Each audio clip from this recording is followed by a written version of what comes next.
How do you remember that night, the chaotic? I mean, how do you describe it? Is it Chaos.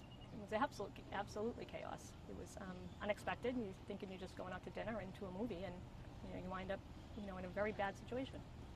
And your husband, George, he tried to stop the thing. Yes, he fought him, moved him away from Sheena and myself, and went in to stop him from raising his knife up again, but the man got him in the head. And then? Yes, and then Jim. I heard him call out his name and tell him to drop his weapon, and then I knew immediately that I would be safe. You have that feeling of peace, like I'm okay now, like I'll be okay. There's law enforcement here. Absolutely, someone to protect me. And when George went to the floor, I immediately went to him. I stopped thinking about the assailant and what was going on. I completely focused on George. And then things progressed during the night and everything, and then Laura came. And I love Laura, oh my God.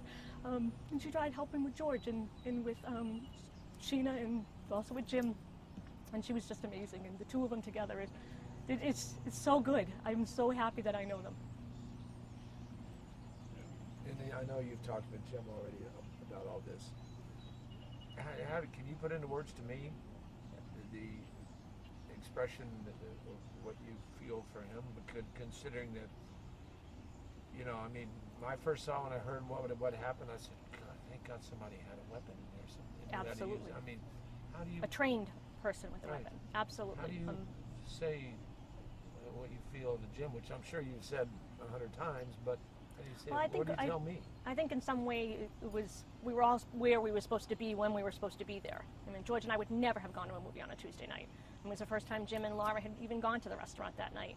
And I'm thankful.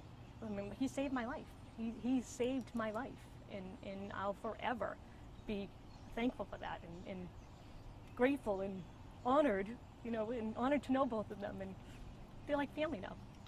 Do you think, this is a stupid question, do you think when George went down, do you think the guy were you next? Was Sheena next?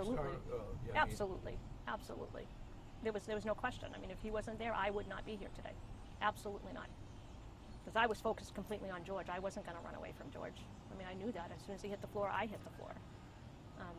No, I owe my life to him. And absolutely, he was trained. He did what he's supposed to do. He gave me immediate feeling of protection. The minute I heard his voice, that authoritative voice come out and tell him to drop his weapon, I immediately felt okay. I knew everything, for me, would be okay.